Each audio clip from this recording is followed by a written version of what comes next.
자 그리스도인에게는 결코 정죄함이 없습니다. 예수님 안에 있는 자 그리스도인은 생명의 성령의 법으로 죄와 사망의 법에서 이미 자유함을 얻었습니다. 그리고 이 모든 것을 하나님께서 직접 행해 주셨습니다.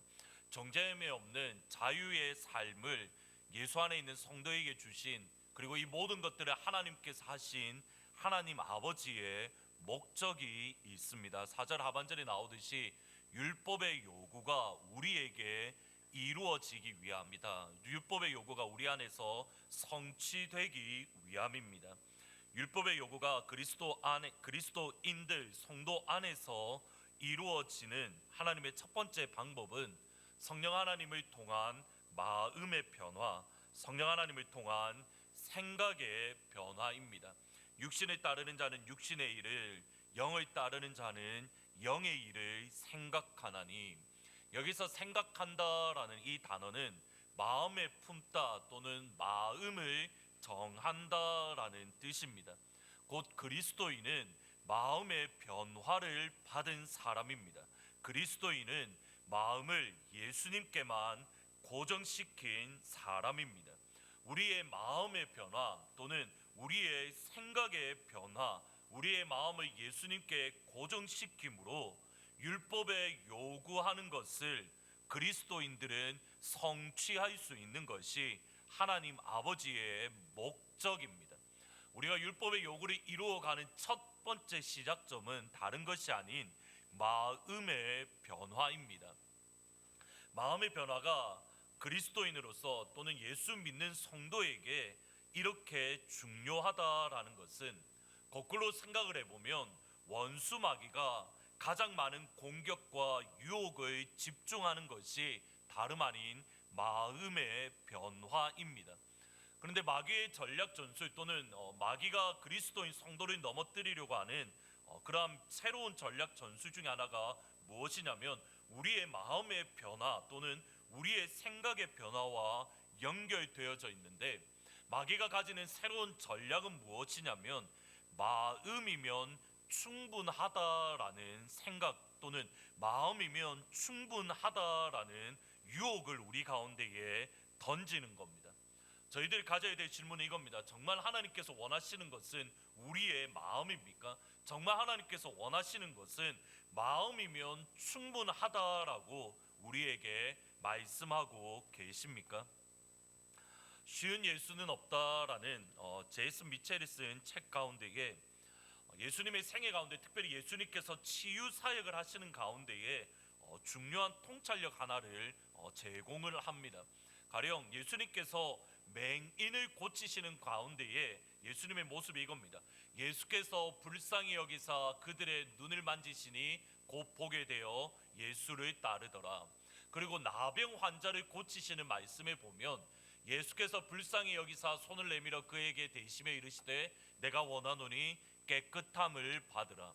나인성에 가셨을 때에 나인성 과부의 아들이 죽게 되었을 때 그 아들을 살려주는 장면을 보면 주께서 과부를 보시고 불쌍히 여기사 울지 말라 하시고 가까이 가서 그 관에 손을 대시니 맨자들이 서는지라. 예수께서 이르시되 청년아 내게 말하노니 일어나라 하시매. 지금 총 맹인들 그리고 나병 환자, 나인성 과부의 죽은 아들을 살리는 이 세 번의 기사 가운데, 성경 기록 가운데에 예수님이 치료하시는 가운데 예수님의 모습을 보면 공통적으로 반복되는 단어들이 등장을 합니다. 첫 번째로는 예수님께서 어려움 가운데 있는 사람들, 가난한 사람, 병든 사람, 그리고 사회적인 약자들을 불쌍히 여기셨습니다.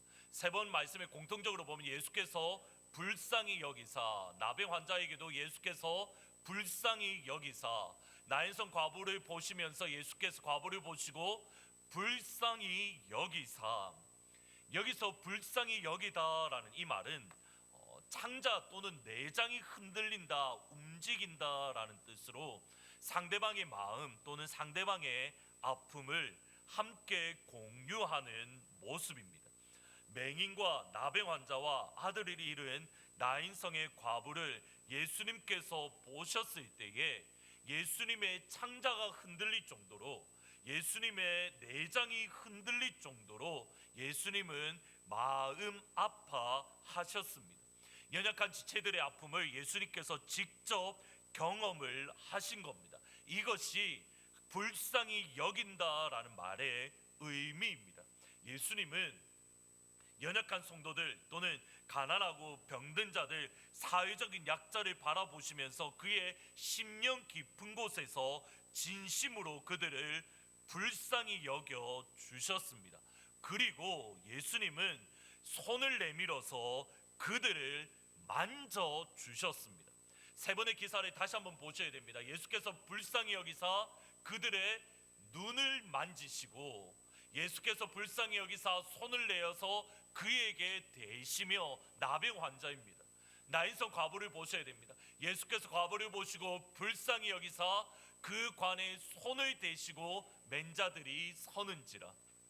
예수님께서 세 번의 치유의 기사의 역사 가운데에 예수님께서 불쌍히 여기셨을 뿐만 아니라 예수님께서는 그들을 직접 손을 내밀어서 그들을 만져 주셨습니다.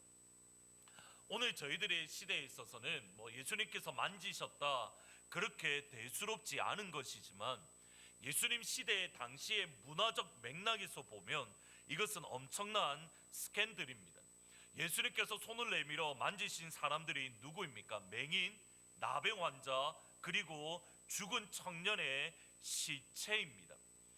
제가 대학교 때에 나병 환자들이 사는 소록도에 대학부 수련회를 갔던 적이 있습니다.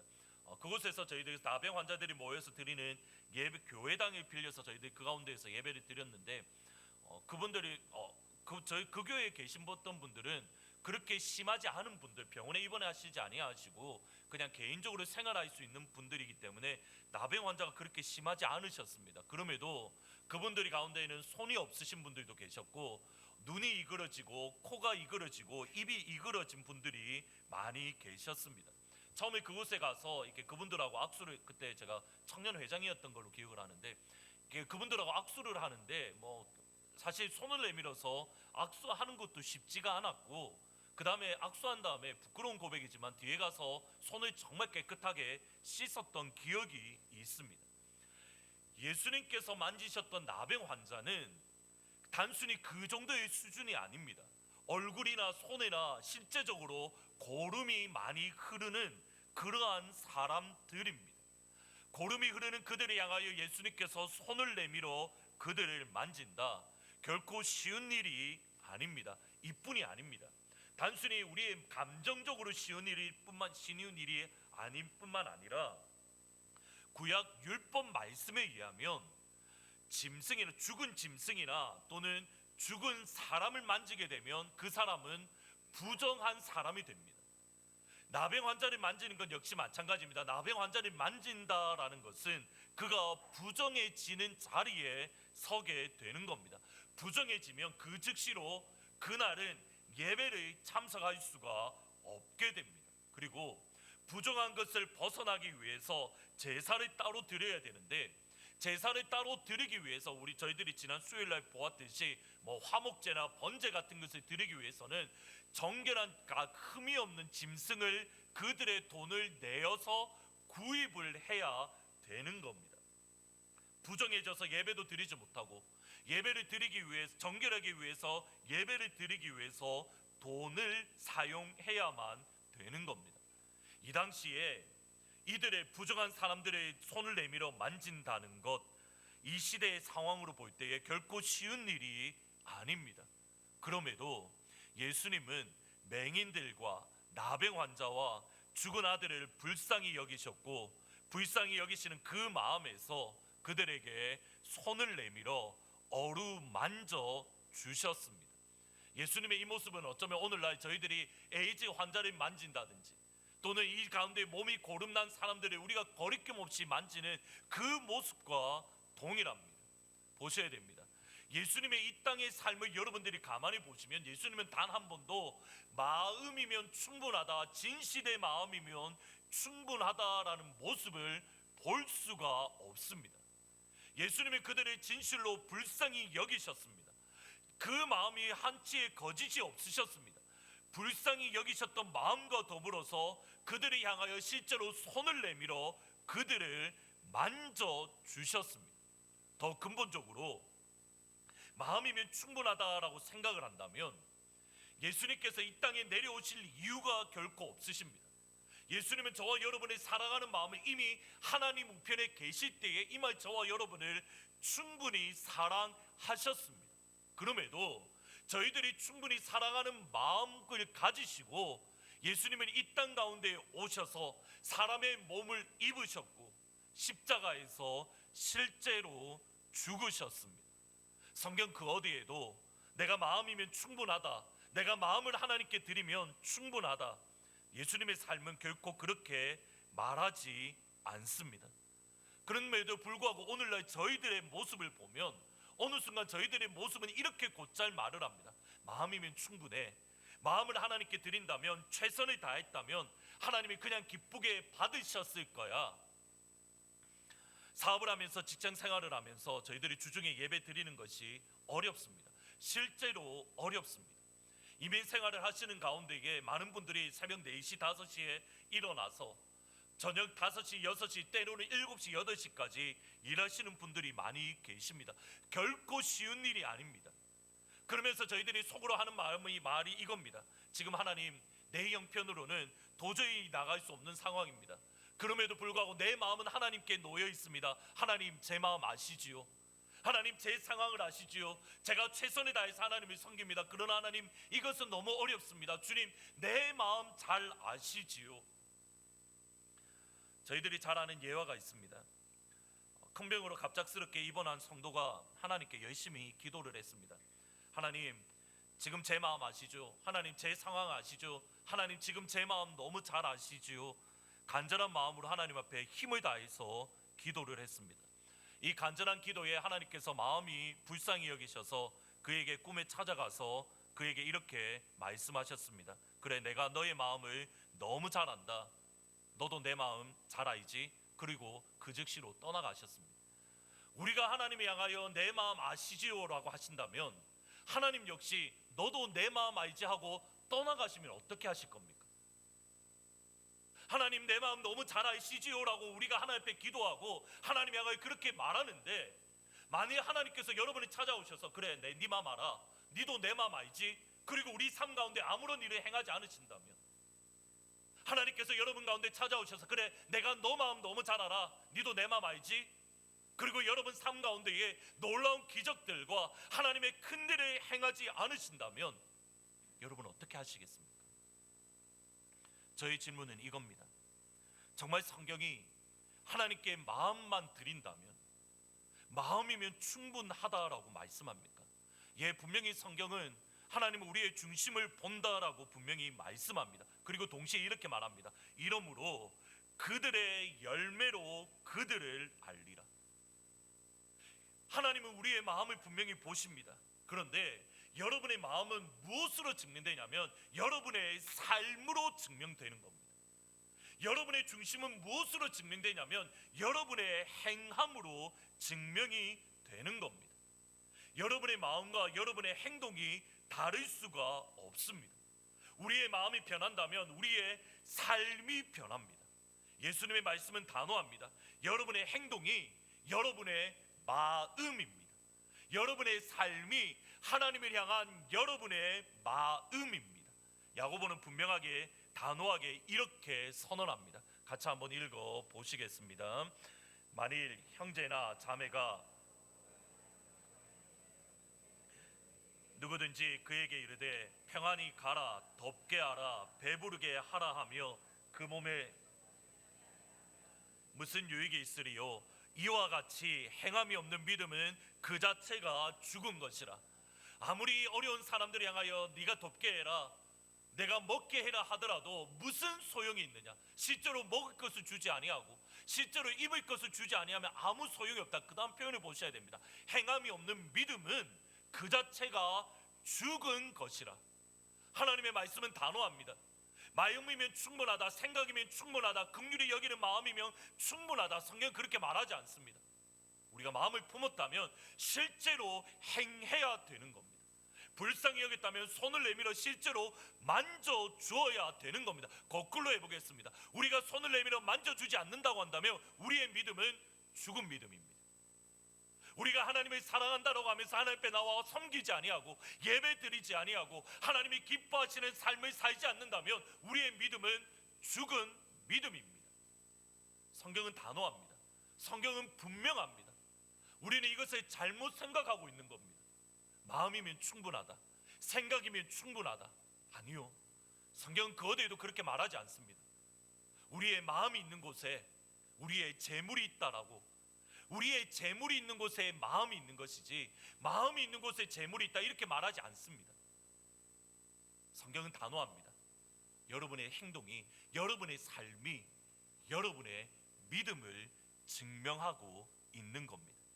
바울 역시 마음이면 충분하다라는 잘못된 신앙, 잘못된 믿음의 위험을 잘 알고 있었습니다. 또 실제로 초대교회부터 그렇게 주장하며 가르치는 사람들이 있었습니다. 그러기에 성령의 하나님을 통한 마음의 변화, 생각의 변화를 말한 직후에 바울이 말하는 것이 이것입니다. 그러므로 형제들아, 우리가 빚진 자로 돼 우리 육신에게 져서 육신대로 살 것이 아니니라. 너희가 육신대로 살면 반드시 죽을 것이로되 영으로서 몸의 행실을 죽이면 살리니. 여기서 그러므로라는 단어는 헬라어로 보면 사실은 두 단어 then, therefore라는 두 단어로 연결되어져 있습니다. 그래서 더글라스 무라는 학자는 이렇게 말하면 이 두 표현을 The strong summary combination, 그냥 단순히 요약하는 단어가 아니라 강한 단어, 강한 어조로 바울이 말한다라고.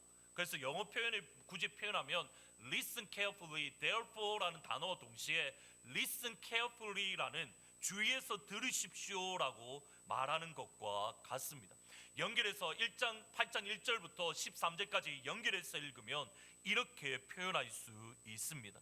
예수님 안에 있는 그리스도인이 되었기에 성령 하나님이 우리 안에 거하십니다. 성령 하나님이 우리 안에 거하시기에 우리의 마음의 변화가 일어났습니다. 우리의 생각의 변화가 일어났습니다.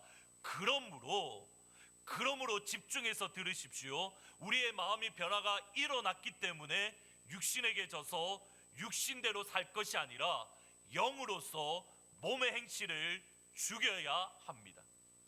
성령 하나님을 통해서 우리의 마음의 변화가 일어났습니다. 그러므로 집중해서 들으십시오. 우리가 성령 하나님으로 마음의 변화가 일어났기 때문에 영으로서 몸의 행실을 죽여야만 합니다. 성경의 논리는 이것입니다.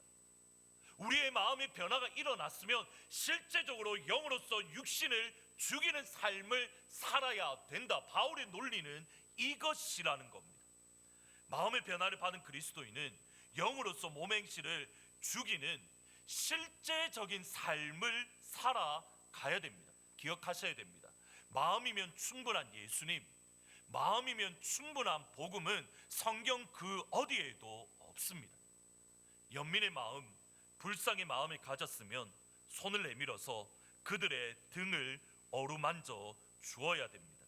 마음의 변화를 받았기에 변화받은 삶, 영으로서 몸의 행실을 육을 죽이는 삶을 살아내야 됩니다. 그것이 복음의 핵심입니다. 이것이 로마서의 핵심입니다. 우리는 로마서가 믿음으로써 의롭게 된다, 믿음을 강조한다라고 생각을 하지만 로마서 1장부터 16장까지 여러분 가만히 읽어보시면 믿음으로써 우리의 삶이 변화되어야 된다, 믿음과 더불어서 삶을 정확하게 강조하고 있습니다. 삶이 없는 복음, 삶이 없는 믿음은 그 어디에도 기록되어 있지 않는 겁니다. 더불어서 이것이 성도로서 또는 그리스도인으로서 저와 여러분이 가지게 되는 깊은 영적인 고민입니다. 왜냐하면 예수님을 믿기 쉬웠던 적은 예수님을 믿는 믿음을 가지고 그 믿음을 지키는 삶, 예수님을 믿음으로써 영으로서 몸의 행실을 죽이는 것이 쉬웠던 적은 단 한 번도 없었기 때문입니다.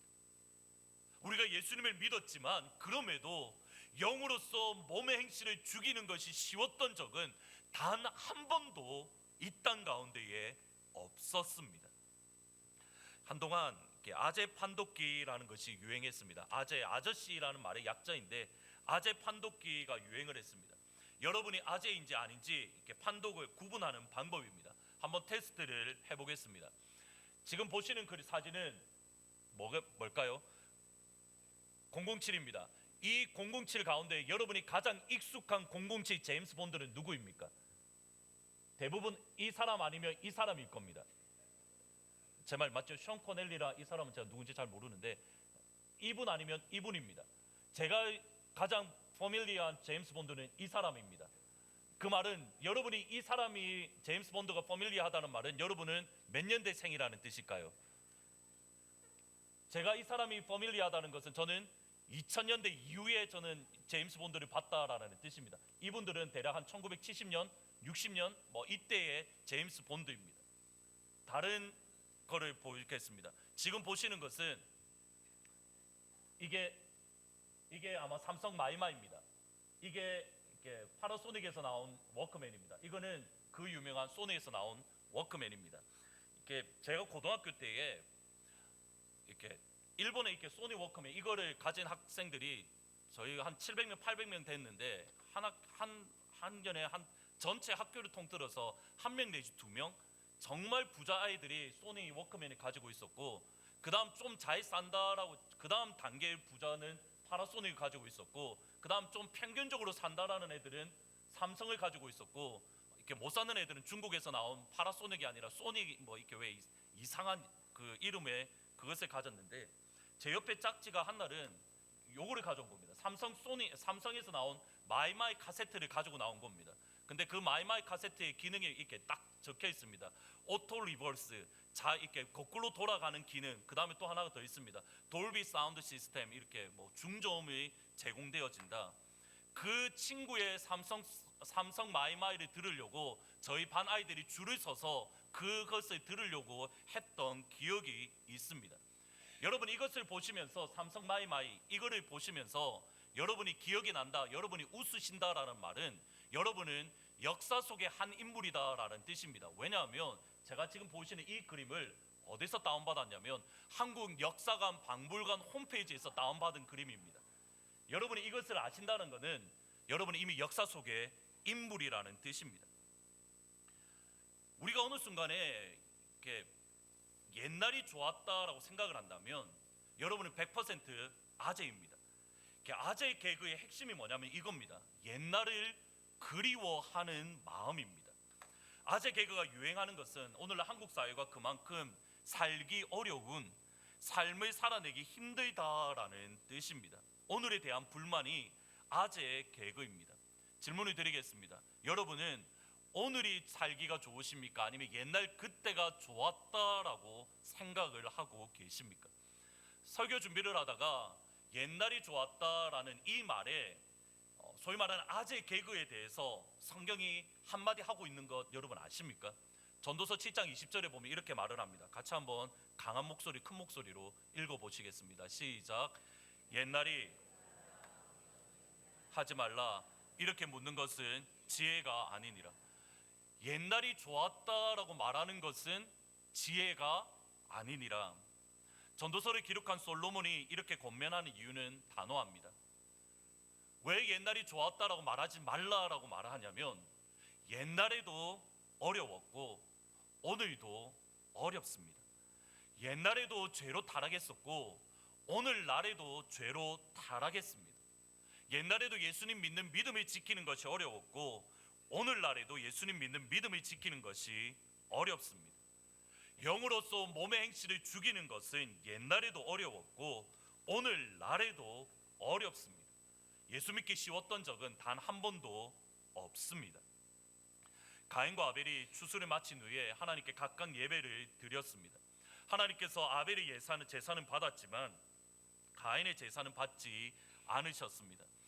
이것을 가인과 아벨이 분명히 알았습니다. 그래서 사실은 한 번씩 그런 생각을 합니다. 만일 하나님께서 오늘날 저희들 가운데에도 가인과 아벨처럼 우리가 하나님 앞에 나와서 예배 드리는 것을 분명히 눈에 보일 정도로 하나님께서 예배를 받으셨다. 만일 저의 예배는 받지 않으셨는데 다른 어떤 누군가의 예배를 받으셨다, 하나님께서 분명히 보여주면 어떨까라는 생각을 사실은 조금씩 합니다.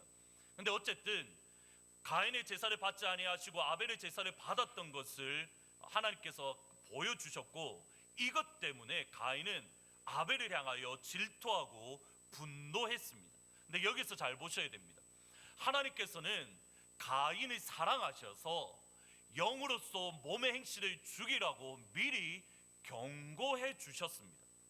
창세기 4장 7절에 보면 내가 선을 행하면 어찌 낯이 들지 못하겠느냐, 선을 행하지 아니하면 죄가 문에 엎드리느니라, 죄가 너를 원하나 너는 죄를 다스릴지니라. 가인이 아벨을 향하여 그의 안색이 바뀌었을 때에, 그의 마음이 안 좋았을 때에 하나님께서는 가인에게 분명히 말씀으로 그에게 선언을 해 주십니다. 지금 네 영적인 상태가 이거야. 죄가 문에 엎드린다라는 말은 무슨 뜻이냐면, 사자나 짐승이 어떠한 먹이 것을, 먹이를 잡으려고 잔뜩 움츠렸다가 튀어나가기 직전의 모습을 움츠리다라는 뜻입니다. 그러면 지금 어떤 모습입니까? 죄가 마치 사자가 먹이를 잡아 먹으려는 것처럼 가인을 잡아 먹으려고 죄가 잔뜩 움츠려 있습니다. 지금 이것이 가인의 영적인 상태입니다. 근데 하나님께서 가인의 영적인 상태만 알려준 것이 아니라 그 다음 표현을 보셔야 됩니다.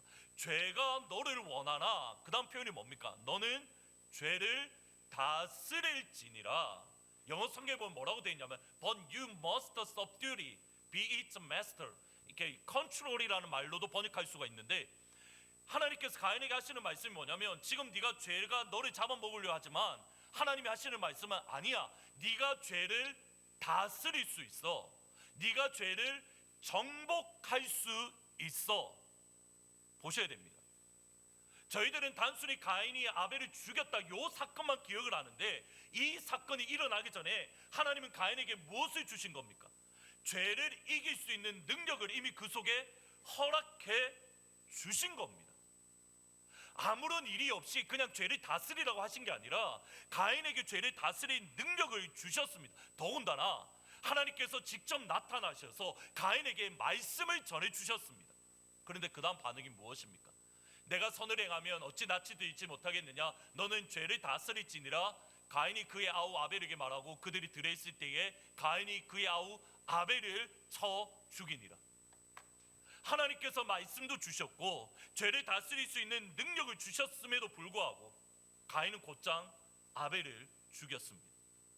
하나님께서 여러분에게 말씀을 주셨음에도 불구하고, 하나님께서 직접 여러분에게 음성을 주셨음에도 불구하고 영으로서 몸의 행실을 죽이는 것 쉽지 않다라는 뜻입니다. 이스라엘이 출애굽했을 때 역시 마찬가지입니다. 그들이 시내산에서 하나님의 영광을 직접 보았습니다. 그리고 40일째 되던 날, 정확하게는 39일째 되던 날, 그들이 시내산에서 벌렸던 일이 이겁니다. 백성이 모세가 산에서 내려옴을 더딤을 보고 모여 백성이 아론에게 이르러 말하되, 일어나라, 우리를 위하여 우리를 인도할 신을 만들라.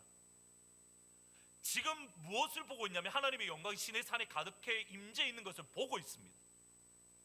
39일 전에 하나님께서 십계명을 주셔서 우상을 만들지 말라는 음성을 직접 들었습니다. 더 나아가서 넉 달 전에 어떤 일이 있었냐면, 하나님께서 애굽 땅을 10가지 재앙으로 심판하셨고 홍해를 갈라서 그들을 구원해 주시고 만나와 메추라기로 그들을 먹여 주시는 일들을 그들이 직접 눈으로 보았고 경험을 했습니다. 며칠 전에요? 50일 전에요. 50일 전에 하나님의 역사를 경험했고, 지금 이 순간에도 하나님의 영광이 임하는 것을 보고 있음에도 불구하고 이스라엘 백성들은 우리를 위하여 금송아지를 만들어 달라, 우상 숨김의 자리에 가고 있습니다. 베드로를 보셔야 됩니다. 오늘 밤 닭이 울기 전에 내가 나를 부인하리라, 예수님께서 미리 경고해 주셨습니다. 몇 시간 전에요? 3-4시간 전에 네가 오늘 내가 나를 부인할 거야, 주님께서 직접 경고해 주셨습니다. 베드로의 결과는 무엇입니까? 내가 주와 함께 죽을지언정 절대 주님을 배반하지 않을 겁니다. 그러나 베드로는 자기를 저주하면서까지 예수님을 부인했습니다. 멀리 갈 것도 없습니다. 본당에서 식당으로 내려가는 계단의 이름을 저희들은 망각의 계단이라고 부른다라고 들었습니다. 예배 시간에 은혜를 받고 말씀을 통해서 이제 새롭게 살아야지, 계단에 내려가는 순간 그런 온데간데 없어지고, 여러분의 식당에서의 여러분의 대화의 주제는 무엇입니까? 오늘 말씀이 이랬는데 앞으로 내가 이렇게 살아야겠어입니까? 아니면 내가 일주일 동안 이렇게 살았는데 누가 나를 해코지라고, 아니면 또 정치 이야기를 하고 계십니까? 요 짧은 1, 2분은 좀 더 될 것 같습니다. 5분만의 시간 속에 우리는 이 본당에서 받았던 은혜들을 모두 잊어버립니다. 방금 주신 하나님의 은혜를 잊고 우리는 육신에 져서 육신을 따라 살아갑니다. 사람이 이렇게 연약한 존재입니다. 우리가 예수님을 믿고 우리의 마음이 변화되고 생각이 변화되었지만 여전히 영으로서 몸의 행실을 죽이고 영을 따라 살아가는 것은 어렵습니다. 바울 역시 이것을 너무 잘 알고 있습니다. 지금까지 여러분 논리를 잘 보셔야 됩니다. 마음의 생각의 변화를 먼저 이야기했습니다. 그리고 오늘 읽었던 12절 13절에 그러므로 우리가 육신에 져서 살지 아니하고 영을 따라 살아야 된다라고 말을 합니다. 그 다음에 바울이 하는 말씀을 잘 보셔야 됩니다. 그러면 어떻게 영을 따라 우리가 살 수 있을 것인가? 우리가 육신의 생각이 아니라 어떻게 영을 따라 살 것인가? 바울이 바로 말씀해 주고 있는 것이 14절 15절입니다. 같이 한번 읽어 보시겠습니다. 무릇 하나님의 영으로 너희가 다시 모소하는 종의 영을 받지 아니하고 양자의 영을 받았으므로 우리가 아빠 아버지라고 부르짖느니라. 아빠 아버지라 부르짖느니라, 아들됨에 대해서는 다음 주에 더 자세하게 말씀드릴 겁니다. 오늘 저희들이 관심 가질 것은 이겁니다. 우리가 아빠 아버지라고 부르짖느니라. 바울이 뭐라고 이야기하냐면 아빠 아버지라고 부른다. We are saying Father, 아바라고 부른다. saying이라는 말을 쓰지 아니하고 정확하게는 이렇게 cold라는 번역되어 있는데 cry out이라고, 그래가지고 심지어는 부르짖다라는 단어를 사용을 합니다. 아바라는 단어가 나올 때는 항상 부르짖다라는 단어가 동시에 나옵니다. 갈라디아 4장 6절에도 보면 세 번 나오는데 그 아들의 영을 우리 마음에 보내사 아빠 아버지라 부르짖는다, 부르게 한다라 했는데 정확하게 부르짖다입니다. cry out. cry out이라는 말은 무슨 말이냐면 우리가 죽게 되었을 때에 살려주세요라고 비명 지르는 그 단어입니다. 아빠 아버지라고, 하나님 나를 살려주세요라고 하나님 향하여 부르짖느니라, 하나님 향하여 비명을 지르느니라. 우리가 어려운 일이 있을 때 뭐라고 이야기합니까? 엄마라고 부르지 않습니까? 또는 우리가 어려운 일이 있을 때 어떻게 합니까? 아버지라고 하지 않습니까? 그 부르짖느니라가 우리가 아빠 아버지라고 부르짖느니라. 그러면 말씀을 총 연결해서 생각해 보셔야 됩니다. 마음의 변화가 일어났습니다. 따라서 우리는 영으로 행실을 죽여야 됩니다. 영으로 우리의 몸 행실을 죽일 수 있는 방법이 무엇입니까? 하나님 향하여 아빠 아버지라 부르짖느니라. 영으로서 우리의 행실을 죽이는 것이 어려움을 알았기 때문에 하나님의 복음 가운데 우리에게 주시는 방법이 뭐냐면 이겁니다. 영으로서 몸의 행실을 죽여라. 그러므로 하나님 향하여 아빠 아버지라 부르짖어라. 예수님께서 베드로의 부인을 경고하신 이후에 베드로와 제자들과 함께 겟세마네 동산에서 기도를 하십니다. 이때에 베드로가 예수님께서 기도하시고 돌아오셨을 때에 제자들에게 주셨던 말씀을 잘 보셔야 됩니다. 같이 한번 읽어 보시겠습니다. 제자들에게 오사 그 자는 것을 보시고 베드로에게 말씀하시되 한 시간이라도 이렇게 깨어 있을 수 없더냐? 시험에 들지 않게 깨어 기도하라. 마음에는 원이로되 육신이 약하도다. 저희들이 좋아하는 구절은 어떤 구절입니까? 마음은 원이로되 육신은 약하도다. 이 구절만 저희들은 기억을 합니다. 근데 그 앞부분의 말씀은 무엇입니까? 시험에 들지 않게 깨어 기도하라. 근데 어느 정도 기도하면 시험에 들지 않는다고 합니까? 그 앞부분에 보면 너희가 나와 함께 10분입니까? 20분입니까? 답을 지금 보고 계시면서 왜 대답을 안 하고 계십니까? 너희가 나와 함께 1시간도 깨어 있을 수 없더냐? 시험에 들지 않게 기도해라. 거꾸로 생각해 보겠습니다. 시험에 들지 않으려면 몇 시간을 기도해야 된다는 겁니까? 왜 몇 분밖에 대답을 안 하십니까? 보셔야 됩니다. 기도하지 않으면 영으로서 몸의 행실을 죽일 수 없습니다. 우리가 영으로서 몸의 행실을 죽이지 않는다면, 살펴보진 않았지만 로마서 앞부분의 내용을 보면 잘 보셔야 됩니다. 영으로서 몸의 행실을 죽이지 않으면 영을 생각을 쫓는 겁니다. 영의 생각을 쫓으면 그 끝은 사망입니다. 그 영의 육의 생각은 하나님과 원수가 됩니다. 육의 생각은 하나님의 굴복하지 않을 뿐만 아니라 구별할 수도 없습니다. 육의 생각은 하나님을 기쁘시게 할 수 없습니다. 거꾸로 다시 생각하겠습니다. 기도하면 영으로서 몸의 행실을 죽일 수 있습니다. 영의 생각을 하면 생명과 평안입니다. 영의 생각은 하나님과 친구가 됩니다. 영의 생각은 하나님의 굴복하며 순종하게 됩니다. 영의 생각은 하나님을 기쁘시게 할 수 있습니다. 첫 시작이 어디입니까? 기도하면 되는 겁니다. 하나님 향하여 아빠, 아버지라 부르짖으면 우리는 영의 생각을 하게 되고 하나님을 기쁘게 하는 그리스도인이 될 수 있는 겁니다. 그렇다면 잘 들으셔야 됩니다. 여기서부터 잘 들으셔야 됩니다. 질문을 드리겠습니다. 우리가 기도하지 않으면서 우리가 예수님을 제대로 믿고 따르는 그리스도인이라고 말할 수 없습니다. 우리가 아빠, 아버지라고 부르짖지 않으면 심지어는 하나님의 자녀라고 말할 수 없습니다. 우리가 기도하지 아니하면 하나님과 원수지간에 있습니다. 그런데 어떻게 하나님의 자녀라고 말할 수 있는 겁니까? 근데 우리의 신앙생활을 보셔야 됩니다. 기도하지 않아도 그리스도인이 될 수 있다라고 생각을 합니다. 하나님 앞에 나와 아빠, 아버지라 부르짖지 않아도 하나님의 자녀로 살아가는 데에 아무런 문제가 없다라고 생각을 합니다. 기도하지 않아도 성도로 살아가는 데에 아무런 어려움이 없다라고 생각을 합니다. 기도하지 않아도 하나님과 나는 원수가 아니야. 기도하지 않아도 하나님이 나를 기억하셔. 기도하지 않아도 하나님이 나를 사랑하셔. 정말 성경이 그렇게 말합니까? 정말 그것이 하나님의 말씀이라고 말합니까? 기도하지 않으면 영의 생각을 쫓게 되고 육의 생각을 쫓게 되고 육의 생각을 쫓으면 하나님과 원수입니다. 스미스 위글스워스라는 목사님이 계십니다. 이 목사님을 통해서 수없이 많은 기적들과 이적들이 일어났습니다.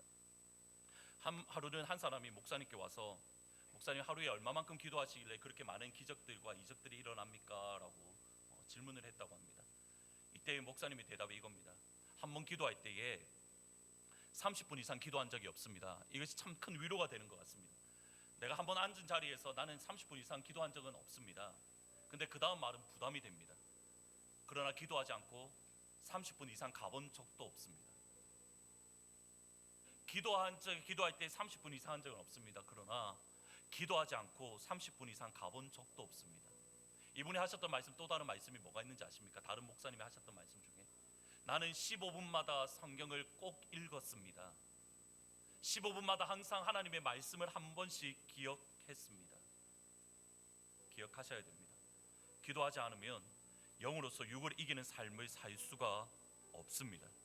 오늘 본문을 잘 보셔야 됩니다. 양자의 영, 성령 하나님께서 거하시는 하나님의 자녀는 하나님을 향하여 아빠, 아버지라고 부르짖습니다. 여러분의 기도의 삶은 어떻습니까? 영으로서 몸의 행실을 죽이는 것이 쉬웠던 적은 한 번도 없습니다. 그러기에 하나님께서 우리에게 주신 것, 하나님을 향하여 아빠, 아버지라 부르짖습니다. 이것이 우리의 기도, 또 우리의 신앙의 모습이 되면 좋겠습니다. 기도하지 않고 30분 이상 가본 적이 없는, 앉은 자리에서 30분 이상 기도하지는 않았지만 30분 이상 기도하지 않고 무언가를 해본 적도 없다라고 고백하는 그런 우리 하트포드 제2장로교회, 또 이 자리에 계신 모든 성도님들이 다 되시기를 우리 주 예수 그리스도의 이름으로 축원하고 또 축복